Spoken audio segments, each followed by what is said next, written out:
So, ayun na nga, birthday ng ate ni Leo, kaya nag-swimming kami sa Villa La Palusa sa events place dito sa may bandang Montalban, Rizal. Tapos, ayan yung labas niya. Maganda naman yung lugar. Ayan, nasa mataong lugar siya. Tapos, ayan, pagpasok sa loob, maganda naman yung lugar. Napakaganda actually. Meron siyang parking ng 3 kotse, kasya yung 3 kotse. Ito yung opisina ng Villa La Palusa Events Place. Ayan, tapos sa taas nandoon yung pinaka cottage, sa baba cottage din yan, pero yung taas yung nirent namin. Ayan yung buong lugar, pwede siya sa mga kasal, birthday, baptismal. So malaki yung lugar. Ayan, meron siyang swimming pool. Ayan, solo na mga batuta yung aming swimming pool. Sila lang yung nagsuswimming kasi konti lang naman kami. So 15 katao lang yung gagamit ng events place, kaya hindi siya crowded. Ayan, makikita nyo napakalinis ng swimming pool nila.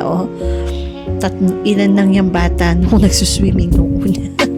Ayun yung sa taas, yun yung cottage na nirent namin. Kagandahan sa lugar na to, solar ang gamit nila. Sobrang tipid daw sa kuryente, pati yung aircon kayang paganahin. Yung taas naman yan ng events place ay bahay ng may-ari. So napakaganda, 3rd floor yan, yung pinaka-ilalim, yun yung pinaka events place nila. Ayan, pwedeng mag-ihaw, tapos may tambayan. Ayan, pwedeng mag-parking din ng motor. Ayan, may mga bike din. Ayan, sa ilalim, libre din yung video, okay? From 8 a.m. hanggang 6 p.m. yung rent namin sa lugar. Ayan, tapos yan yung video ka, meron siyang bar. Ayan, may duyan-duyan din dyan sa lugar na yan. Kaya masarap pag nalasing ka na. Ayan, magduyan-duyan ka na, mahilo-hilo ka na dyan.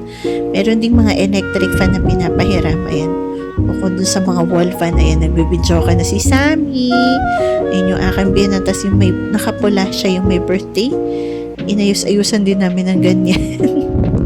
Para naman maramdaman namin na birthday talaga. Kahit ilang tao lang kaming magse-celebrate, pero nilagyan din namin ng banner. And napakalawak ng lugar. Ayun, CR yun. May CR din. Common CR yan. Bukod dun sa CR sa taas, meron ding CR na pwedeng gamitin sa baba. Ayan, may kitchen din. Tas pwede kang gumamit ng ref. Yan, lahat yan pwede mong gamitin habang nakaarke na yung lugar. So, napakagaling kasi napakamura niya. Bukod sa mura, ang laki ng place. Pwede na din dyan ka na mismo magpakasal. Gusto mo. Ayan, ito yung taas. Iduyan din nga pala dyan sa lugar na yan, no?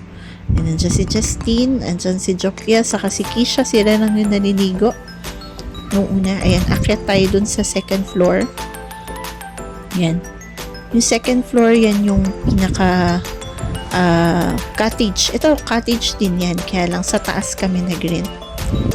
Yung taas yung aming nirentahan. Maganda yung hagdan kasi hindi siya madulas kahit basa yung floor.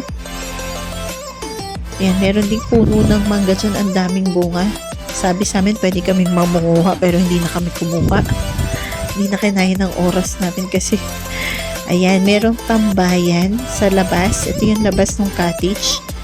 Ayan, free wifi nga pala dito. Free wifi. Ayan, tapos ito yung pinaka-kwarto niya. Napakaganda. Tapos napakamura pa niya.